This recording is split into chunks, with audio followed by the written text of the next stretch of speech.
Bismillahirrahmanirrahim. Alhamdulillahi rabbil alamin.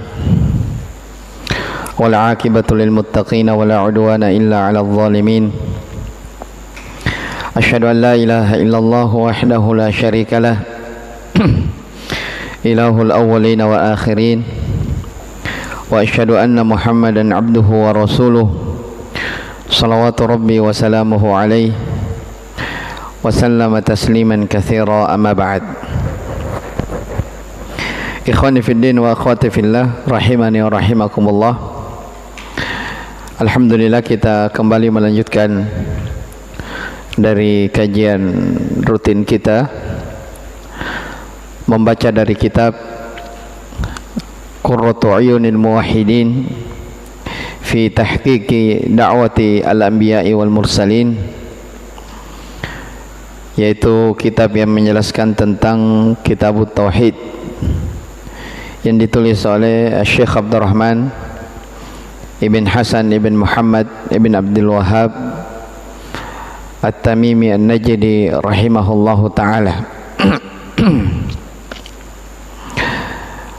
Pada pertemuan yang lalu telah kita selesai pembahasan dari tahqiq at-tauhid, yaitu di bab yang kedua pada ucapan penulis, babu man haqqaqa at-tauhida dakhalal jannata bighairi hisabin wala adab. Bab tentang siapa yang mentahqiq tauhidnya, maka dia akan masuk surga tanpa hisab, tanpa adab. Ya, kemarin telah kita jelaskan bahwa tahqiqut tauhid itu masuk di bab sebelumnya, yaitu tentang keutamaan la ilaha illallah. Tapi disebutkan bab khusus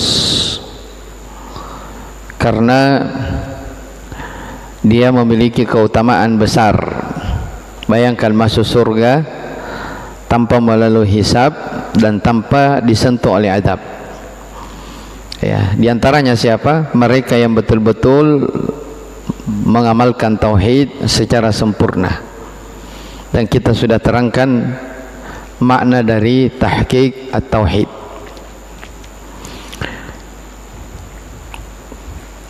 Kemudian kita masuk di bab berikutnya, bab yang ketiga. Qala al-musannif rahimahullahu ta'ala, babul khawfi minasyirki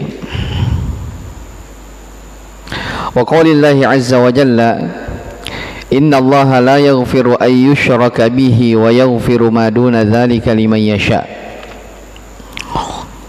Wa qala al-khalilu alaihi salam, wa junubni wa baniya an na'budal asnam. Wa fil hadithi akhwafu ma akhafu alaikum syirkul asghar. Fasu'ila anhu faqala ar-riya.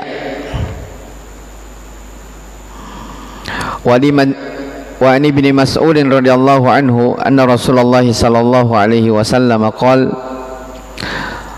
man mata wa huwa yad'u lillahi niddan dakhala an-nar. Rawahul Bukhari. Wali Muslimin an Jabirin radhiyallahu ta'ala anhu anna Rasulullah sallallahu alaihi wasallam qala, man laqiya Allah wa huwa la yusyriku bihi syai'an dakhala al-jannah wa man laqiyahu yusyriku bihi syai'an dakhala an-nar. Baik, kata penulis rahimahullahu ta'ala, bab yang ketiga, bab tentang takut dari kesyirikan. Bab tentang al-khauf, takut dari syirik. Ya, apa hubungan bab ini dengan bab sebelumnya? Ya, ingat ya, Kitabut Tauhid yang pertama disebutkan judul bab Kitabut Tauhid. Kemudian yang kedua, bab yang pertama disebutkan tentang Syekh rahimahullah menyebutkan ayat. Kemudian bab pertama disebutkan tentang keutamaan tauhid. Ya, bab kedua beliau menyebutkan tentang tahqiqut tauhid. Bab yang ketiga ini penyebutan tentang takut terhadap kesyirikan. Ya, apa hubungannya? Ya, kenapa Syekh Muhammad rahimahullah setelah menyebutkan tentang keutamaan tauhid, setelah beliau menyebutkan tahqiqut tauhid, beliau menyebutkan takut terhadap kesyirikan? Ya, hubungannya adalah, kata para ulama, Syekh ingin mengisyaratkan bahwa di antara makna atau konsekuensi dari tahqiqut tauhid adalah takut terhadap kesyirikan. Ya, jadi tidak mungkin orang sudah paham keutamaan bertauhid, keutamaan bahwa orang yang bertauhid itu boleh jadi langsung masuk surga tidak dihisab tanpa azab. Ya, konsekuensinya, keharusannya, yang menjadi kewajibannya adalah dia harus takut terhadap kesyirikan.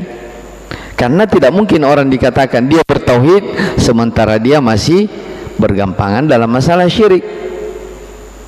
Ya, dia tidak takut terhadap kesyirikan. Maka Syekh di sini sebutkan bab yang ketiga, kewajiban takut terhadap syirik. Jadi saya ulangi, hubungan bab ini dengan bab sebelumnya, beliau ingin mengisyaratkan bahwa di antara konsekuensi dari tahqiqut tauhid adalah takut terhadap kesyirikan. Bisa dipahami? Tayyib. Al-khawfu minasyirki, takut dari kesyirikan. Kita baca keterangan Syekh Abdurrahman rahimahullahu ta'ala tentang bab ini. Kata beliau rahimahullahu ta'ala, babul khawfi minasyirki wa qaulillahi ta'ala innallaha la yaghfiru an yushraka bih wa yaghfiru ma duna dzalika liman yasha. Qala an-Nawawi rahimahullahu ta'ala, amma dukhulul musyrikin nara fahuwa ala umumihi fayadkhuluha wa yukhalladu fiha wa la farqa baina al-kitabi al-yahudi wan nasrani wa baina abadatil awthani wa sairil kafarah wa la farqa inda ahli al-haqqi baina al-kafiri inadan wa ghairihi wala baina man khalafa millatal islam wa baina man intasaba ilaiha thumma hukima bi kufrihi bi jahlihi wa ghairihi dhalik wa amma dukhulu man mata ghairu musyrikinil jannah fahuwa maqtu'un bih lakin illam yakun sahibu kabiratin musirran 'alaiha dakhala al jannata awwalan wa in kana sahibu kabiratan sahibu kabiratin musirran 'alaiha wa mata 'ala dhalika fahuwa tahta al masyi'ah fa in afa anhu dakhala al jannata awwalan wa illa udhiba thumma ukhrija minan nari wa khullida fil jannati, intaha. Ya, kita jelaskan dulu ayat yang pertama. Jadi kata Syekh rahimahullah, bab tentang takut dari kesyirikan. Boleh bawakan satu ayat yang pertama. Kata beliau, firman Allah Subhanahu wa taala, sesungguhnya Allah Subhanahu wa taala tidak akan mengampuni dosa kesyirikan. Sesungguhnya Allah tidak akan mengampuni dosa syirik. Wa yaghfiru ma duna dzalika liman yasha, dan mengampuni dosa selain daripada itu, selain daripada syirik. Liman yasha, bagi siapa yang dikehendakinya. Taib. Ini ayat yang pertama ya, disebutkan di dalam bab ini. Ya, itu perhatikan sisi pendalilan penulis dari ayat. Ya, sisi pendalilannya tentang kewajiban takut dari syirik. Kenapa kita wajib takut terhadap kesyirikan? Ya, di antara yang ingin ditekankan oleh Syekh di sini rahimahullah dalam ayat, karena kesyirikan itu adalah dosa yang tidak diampuni. Ya, makanya dikatakan dalam ayat innallaha la yaghfiru ayyushraka bih. Itu penekanannya. Sesungguhnya Allah tidak akan pernah mengampuni dosa kesyirikan. Ya. Kalau dia adalah dosa yang tidak akan pernah diampuni oleh Allah, mengharuskan seseorang apa? Khawatir, takut jangan sampai dia terjatuh ke dalam dosa tersebut. Taib. Wa yaghfiru ma duna dzalika liman yasha, dan Allah mengampuni dosa selain daripada itu liman yasha, bagi siapa yang dikehendaki. Taib. Kata beliau, berkata Imam Nawawi rahimahullah, amma dukhulul musyriki an-nara fahuwa ala umumihi. Adapun masuknya orang-orang musyrik ke dalam neraka, maka itu secara umum. Ya, secara umum. Fayadkhuluha wa yukhalladu fiha, mereka akan masuk di dalamnya dan kekal. Ya, apa maksudnya orang musyrik secara umum? Beliau jelaskan, wala farqa bainal kitabi al-yahudi wan nasrani wa baina abadatil authan wa sairil kafarah. Tidak ada perbedaan antara orang kafir ahlul kitab itu dua, Yahudi, Nasrani, ya, atau orang kafir dari abadatil authan, orang musyrik penyembah berhala. Ya. Jadi orang musyrik itu kalau disebutkan dalam ayat innalladzina kafaru, sesungguhnya orang-orang kafir, ya, mencakup tiga. Ya, orang kafir dari kalangan ahlul kitab Yahudi dan Nasara, dan orang kafir dari kalangan apa? Musyrik. Ya, orang musyrik itu dia tidak berpegang kepada kitab. Ya, makanya kadang bahasa ayat musyrik itu disebut sebagai jahiliyah. Ya, jadi Syekh sebutkan di sini, masuknya ke dalam neraka orang-orang musyrik mencakup tiga-tiganya. Mau itu musyrik ahlul kitab Yahudi, mau musyrik ahlul kitab Nasara, mau musyrik apa? Kafir. Tiga-tiganya. Itu keyakinan kaum muslimin. Dan itu ayat Al-Quran. Ya. Dan ini bantahan orang yang mengatakan apa? Semua agama sama. Bagaimana mungkin dikatakan semua agama sama? Sementara dalam Al-Quran Allah mengulang-ulangi innal ladina kafaru min ahlil kitabi wal musyrikina fi nari jahannam khalidina fiha. Berulang kali Allah sebutkan dalam Al-Quran orang-orang kafir ahlul kitab, mereka masuk dalam neraka sampai kapan? Khalidina fiha. Tahu-taunya datang orang belakangan dia bilang semua agama apa? Sama, karena semuanya mau masuk surga. Itulah pentingnya kita tahu akidah yang benar. Itulah pentingnya seorang belajar tauhid. Iya, jadi selain kita diperintah untuk beramal soleh, kita juga diperintah untuk memperbaiki keyakinan. Ya. Bayangkan kalau kita beramal, bayangkan kita sholat, kita jaga sholat 5 waktu kita, tapi keyakinan kita masih menganggap semua agama orang itu sama. Jadi ahlul kitab kita katakan juga sama masuk surga. Bagaimana caranya? Ya, makanya ikhwani wa akhwati rahimani wa rahimakumullah, di dalam ayat-ayat Al-Quran Allah selalu menggandengkan antara apa? Alladzina amanu wa aminus solihat, keimanan dan amal soleh. Jadi tidak cukup orang hanya beramal soleh. Ya, tidak cukup orang hanya beramal dengan jawarihnya tanpa memperbaiki keyakinannya, tidak cukup. Iya. Taib. Tidak ada perbedaan antara ahlul kitab Yahudi dan Nasrani dan para abadatil authan, penyembah berhala, dan semua orang-orang kafir.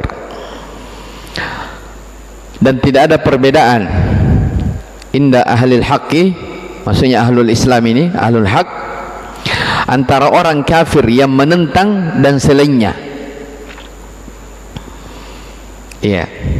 Wala baina man khalafa millatal Islam wa baina man tasaba ilaiha Demikian pula tidak ada perbedaan antara yang menyelisihi agama Islam atau orang yang bernisbah kepadanya kemudian dia mengingkari. Ya. Jadi ada orang di agamanya Islam, ya, apa yang dia anut mengaku dirinya Islam, tapi dia mengingkari usul dari usulul Islam. Ini juga menurut hukum Islam dia dikafirkan. Iya. Taib. Ini semua masuk di dalam penjelasan dari, ingat ya, yang saya baca ini keterangan dari An-Nawawi rahimahullah ta'ala. Beliau Syekh Abdurrahman menukil ucapan An-Nawawi rahimahullah. Jadi saya ulangi, kata An-Nawawi rahimahullah, masuknya orang-orang musyrik ke dalam neraka itu secara umum semuanya, mau itu ahlul kitab Yahudi Nasrani, mau penyembah berhala, mau orang musyrik, mau itu kafir karena mengingkari, atau dia bernisbat kepada Islam tapi dia mengingkari hukum Islam, umum. Satu. Wa amma dukhulu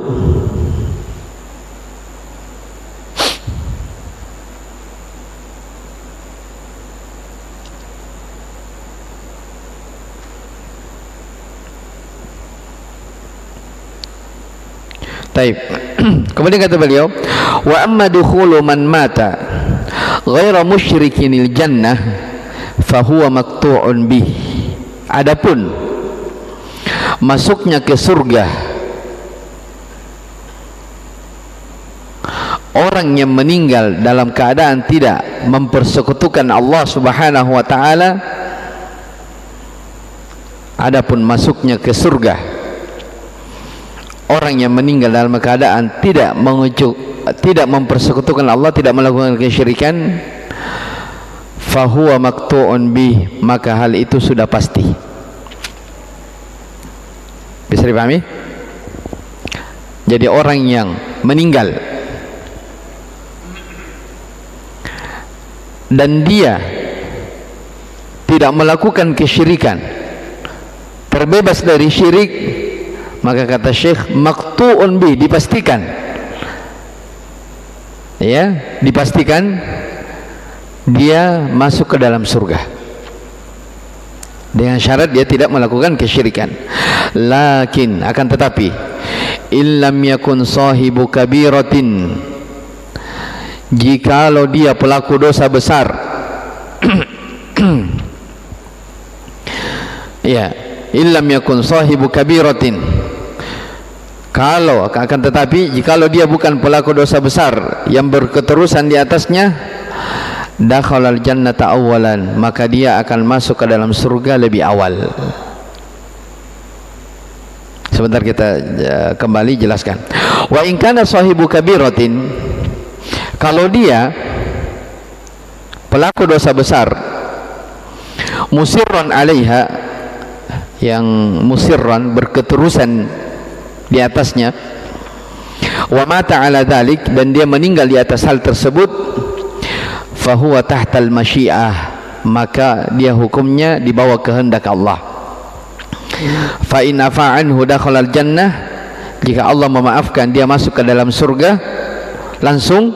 Wa illa udziba, tapi kalau tidak dia disiksa sesuai dengan kadar dosanya. Thumma ukhrija minan nar, kemudian dikeluarkan dari neraka. Wa khullida fil jannah, kemudian dikekalkan di dalam surga. Intaha. Ini keterangan dari An-Nawawi rahimahullahu ta'ala. Taib. Jadi kalau kita lihat dari keterangan di sini tentang ayat ini, ya, innallaha la yaghfiru ayyushraka bi wa yaghfiru ma duna dzalika liman yasha. Ya, kata Allah, sesungguhnya Allah tidak akan mengampuni dosa kesyirikan dan mengampuni dosa selain daripada syirik. Dari keterangan An-Nawawi, ya, kita dapat menyimpulkan. Jadi dosa itu para ulama menyebutkan ada 3, atau kita bagi secara umum. Dosa itu terbagi 2. Iya, dosa itu terbagi 2. Ada dosa besar, ada dosa kecil. Iya, ada dosa besar, ada dosa kecil. Kemudian dosa besar terbagi 2. Iya, ada dosa kesyirikan, dan ini dosa yang paling besar. dan ada dosa besar di bawah derajatnya dari syirik. Ya, saya ulangi, dosa ada dua, ada dosa besar, ada dosa kecil. Dosa besar ada dua, ada dosa yang paling besar dan ada dosa yang di bawah dari dosa besar. Apa itu dosa yang paling besar? Kesyirikan. Apa di bawahnya kesyirikan?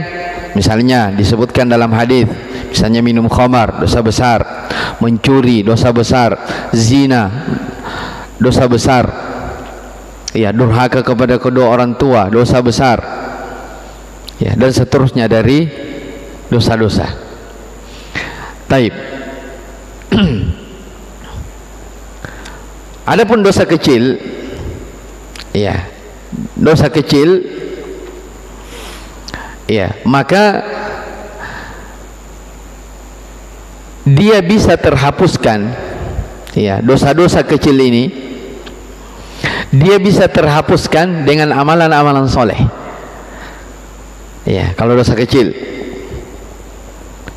Makanya kalau kita baca dalil-dalil, ya, misalnya man shoma ramadhana imanan wa ihtisaban ghufira lahu ma taqaddama min dzambi. Misalnya, siapa yang berpuasa karena keimanan, mengharapkan pahala, diampuni dosa-dosanya yang telah lalu. Ya, kata para ulama, diampuni dosa-dosa yang telah lalu, dosa-dosa kecil. Ya, siapa yang berwudu dengan sempurna kemudian dia salat 2 rakaat, ghufira lahu ma taqaddama min dzambi, diampuni dosa-dosanya yang telah lalu. Iya. Dan banyak dari hadis yang Nabi sallallahu alaihi wasallam sebutkan pengampunan. Dan itu semua masuk dalam keumuman ayat innal hasanati yudhibna sayyi'at. Sesungguhnya amalan-amalan kebajikan itu akan menggugurkan dosa-dosa.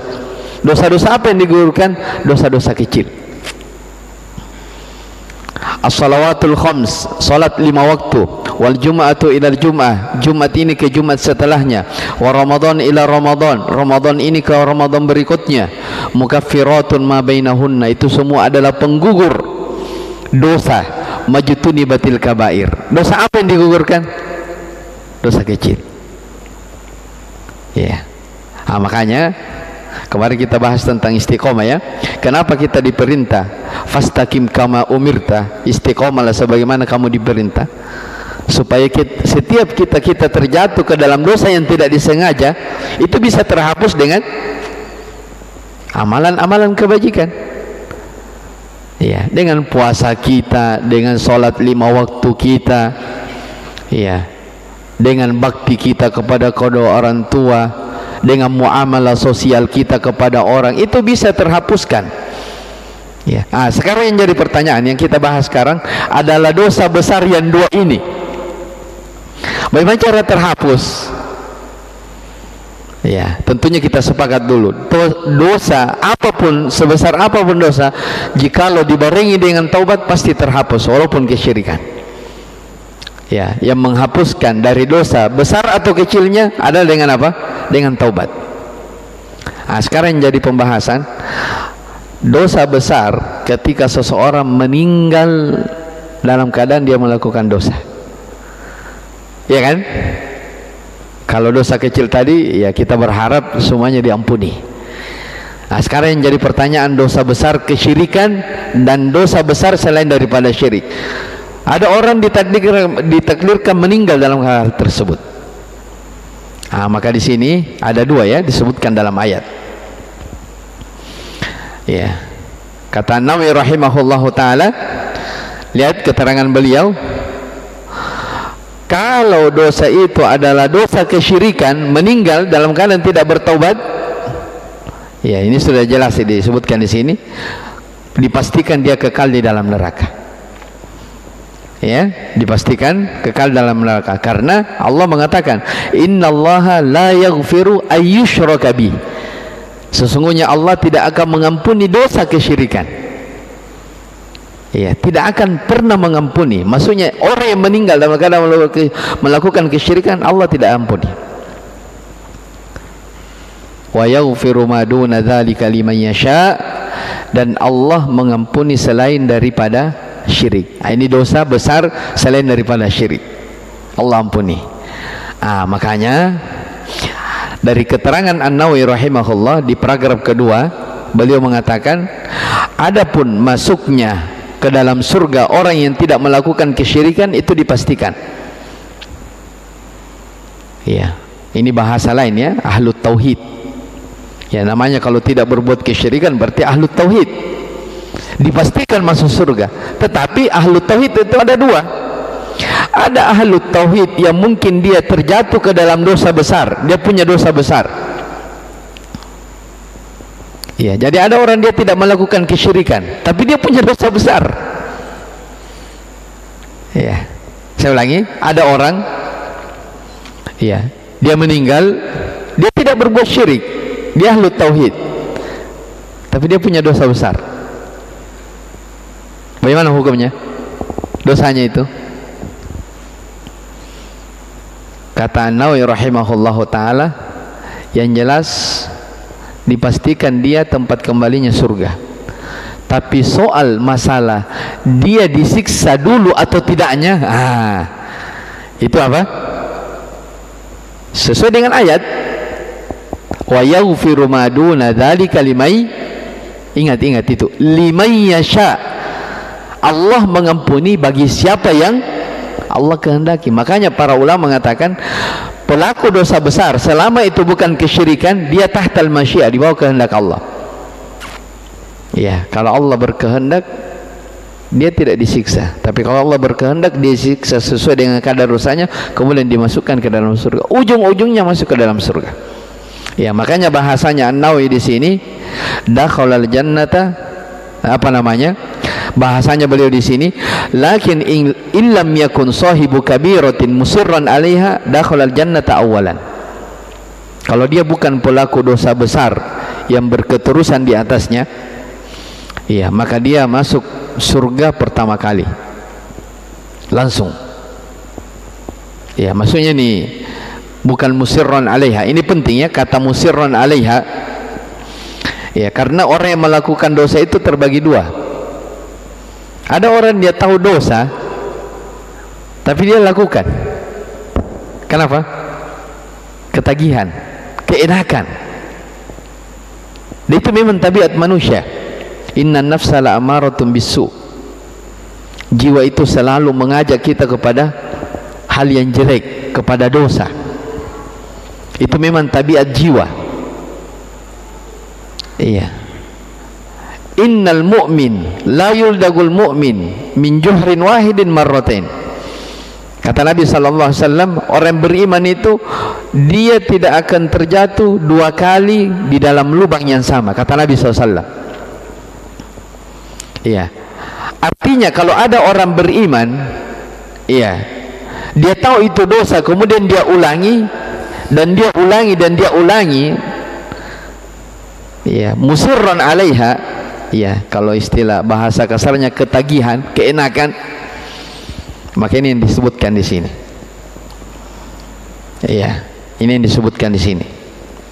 Jadi orang yang melakukan dosa itu dua. Ada yang tahu dosa, dia tahu, oh ternyata pendosa itu dia bertobat, tidak mau dia ulangi, tobat, selesai, diampuni. Ya, tapi ada orang dia tahu dosa ini ternyata biar besok lagi. Nanti saya tobat lagi. Dia ulangi lagi, tobat lagi. Dia ulangi, tobat lagi. Ya memang harusnya seperti itu orang beriman.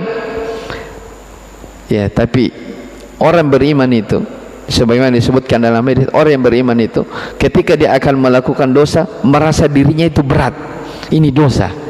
Tapi orang yang sudah musirron melakukan dosa pun dia tidak anggap itu dosa, biasa-biasa saja.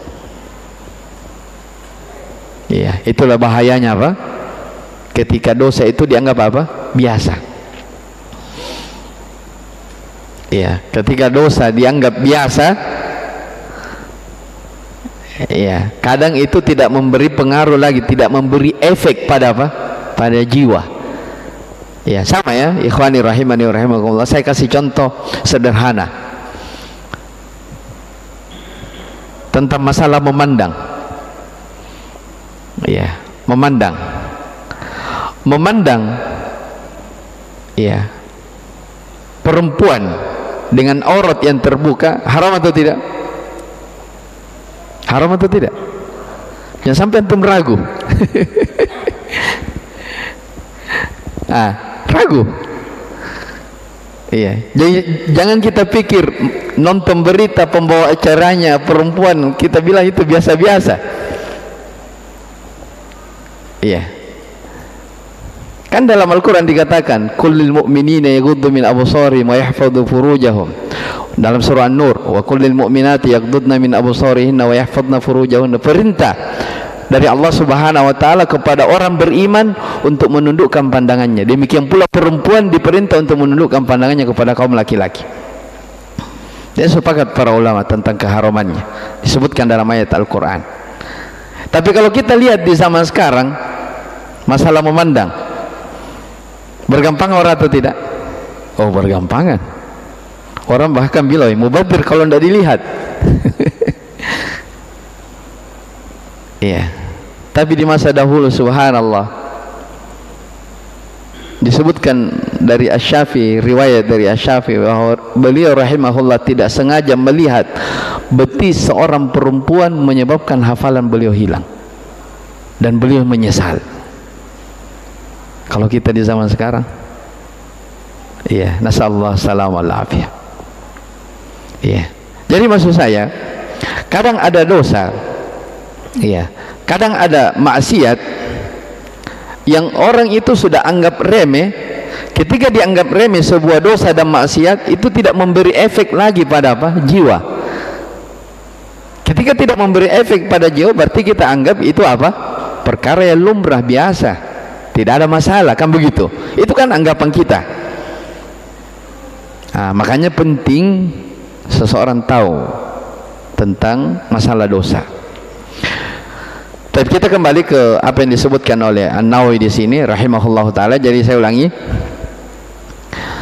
dosa kesyirikan ketika seseorang meninggal dalam keadaan berbuat syirik, sebagaimana disyaratkan di sini, kekal di dalam neraka.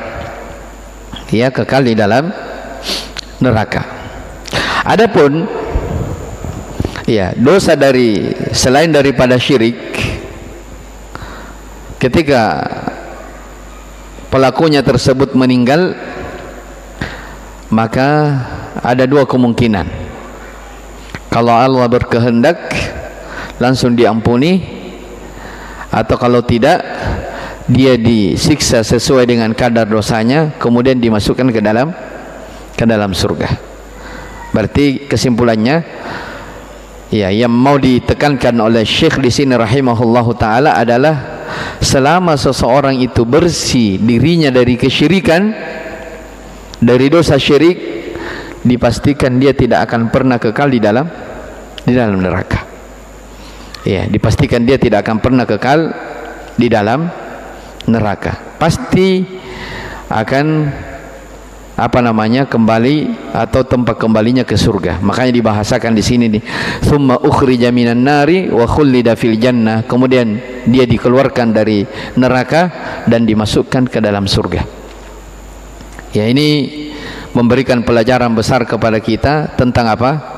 Pentingnya seseorang itu untuk selalu belajar tauhid. Dan kemarin kita jelaskan tentang masalah istiqamah. Di antara sebab yang bisa membuat seseorang itu istiqamah di dalam kehidupan dunia ini adalah dia tidak pernah bosan di dalam mempelajari tauhid.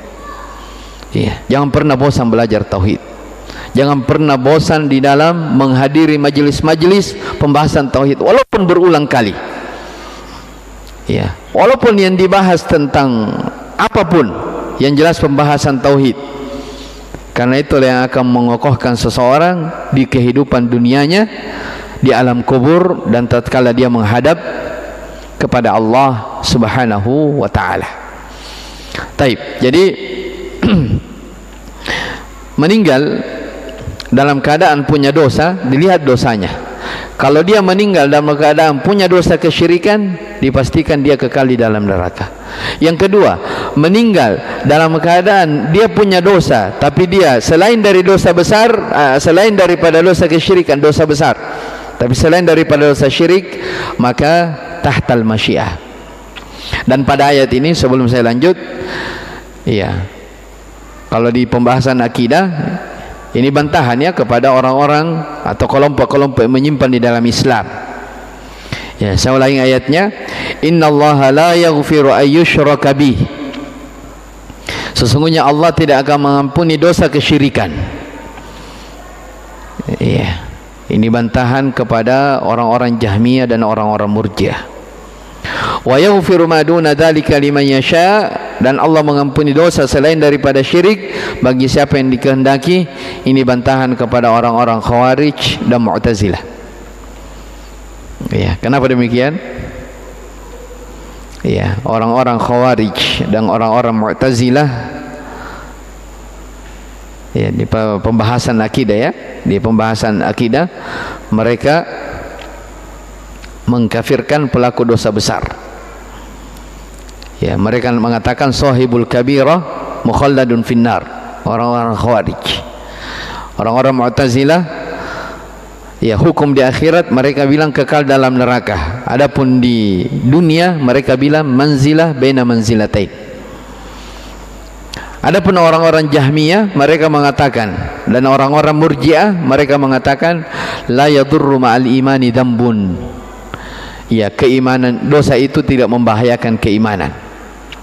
Jadi selama, kalau menurut orang-orang Jahmiyah dan orang-orang Murji'ah, selama seseorang itu sudah berucap la ilaha illallah, ya, maka walaupun dia melakukan perkara-perkara dari dosa-dosa, maka itu tidak membahayakan keimanannya. Dan ini semua adalah hal yang keliru, dan itu semua bantahan kepada 4 golongan sekaligus dalam satu ayat. Ya, ayat ini membantah orang-orang Jahmiyah, orang-orang Murji'ah, dan yang kedua membantah orang-orang Khawarij dan orang-orang Mu'tazilah. Baik, ikhwani wa akhwati rahimani wa rahimakumullah. Kemudian pembahasan yang kedua sebelum saya lanjut, ini saya sudah sebutkan, ya, tentang pembagian dosa.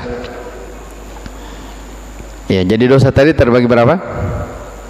Terbagi 2, dosa besar, dosa kecil.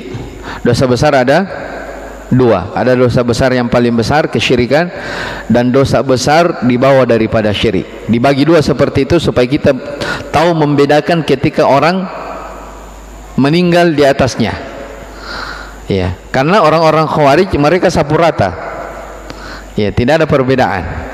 Mau itu dosa besar, peminum khamar, penjudi, kesyirikan, semuanya kekal dalam neraka, tidak ada bedanya. Ya, Ahlus Sunnah membedakan. Ya, jelas, ya, dibedakan karena ayat membedakan.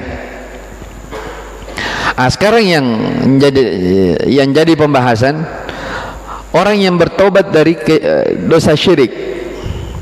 Ya, orang yang bertobat dari kesyirikan. Ya, ini pun sudah pernah saya jelaskan. Ya, orang yang bertobat dari kesyirikan, ya, sepakat, ya, orang yang bertobat dari dosa apapun Allah Subhanahu wa taala akan mengampuni. Tapi yang menjadi pertanyaan, apakah amalan-amalan yang dia telah kerjakan sebelum dia melakukan kesyirikan dia bisa dapatkan kembali atau tidak? Nah, ini yang ada silam pendapat sedikit di kalangan para ulama. Iya, bisa dipahami, ya. Jadi misalnya, ya, saya kasih contoh. Ada orang, dia sholat 20 tahun. Iya, dia sholat 20 tahun. Dia sudah haji, dia sudah umroh, dia sudah bangun masjid, banyak amalan dia dikerjakan. Ternyata qadarullah dia terjatuh ke dalam kesyirikan satu hari. Ya, padahal dia sudah sholat 20 tahun, terjatuh ke dalam kesyirikan satu hari. Besoknya dia bertaubat. Ya, otomatis kan orang yang berbuat kesyirikan terhapus apanya? Amalan-amalannya terhapus. Berarti yang 20 tahun ini apa? Terhapus karena dia melakukan apa? Syirik. Kan begitu? Tapi masalahnya orang ini bertaubat. Ya, orang ini apa? Bertaubat. Yang menjadi pertanyaan, amalan-amalannya yang 20 tahun, pahala-pahala yang dia telah kerjakan 20 tahun, kembali lagi atau tidak? Ini yang ada silang pendapat di kalangan para ulama. Ya, apakah dia dapatkan kembali pahalanya atau tidak? Kalau menurut Imam Malik rahimahullah, beliau mengatakan, beliau berpendapat tidak kembali. Maksudnya tidak kembali, dia beramal dari nol lagi. Ya, itu pendapat beliau ya, rahimahullahu taala, Imam Malik. Dan panjang, ada beberapa dalil yang beliau sebutkan. Iya, dia beramal dari. Jadi konsekuensinya pendapat beliau, jadi kalau ada orang sudah haji, ya haji kan wajib ya, ada orang sudah haji, ketika dia melakukan kesyirikan dan dia taubat, itu artinya hajinya apa? Batal, dia harus ulangi lagi.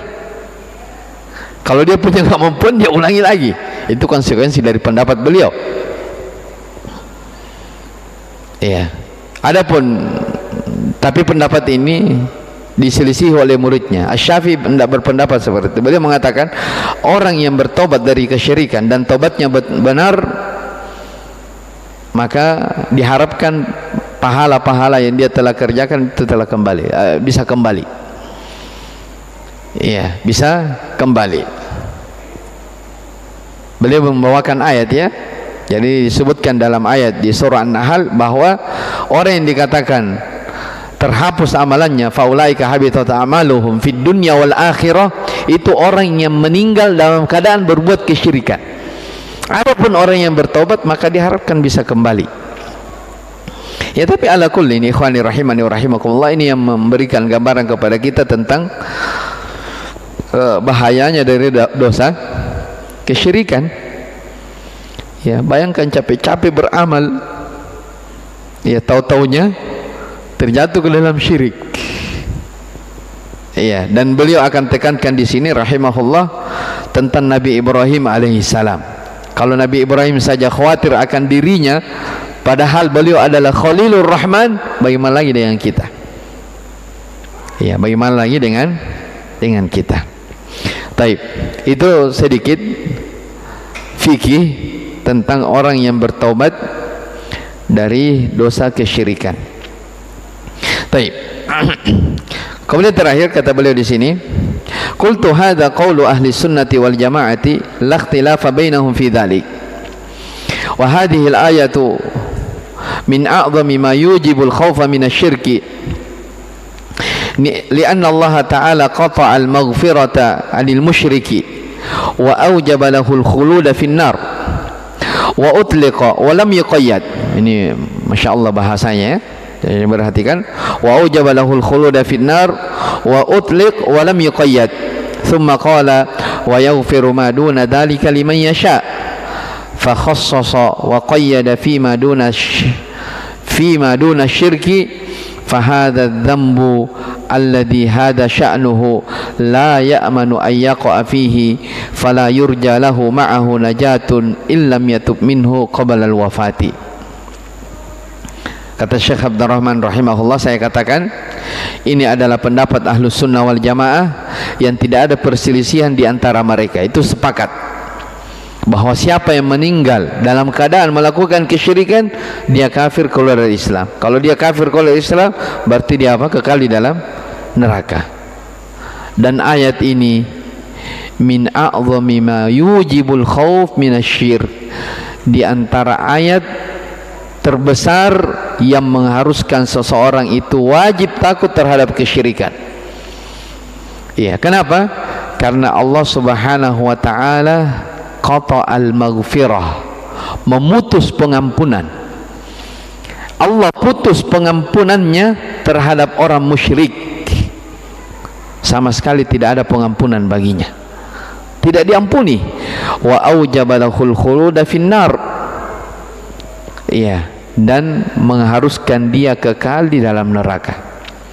Bahkan kata Syekh, wa utliqa wa lam yuqayyad, bahkan dia bersifat umum, tidak ada qaid.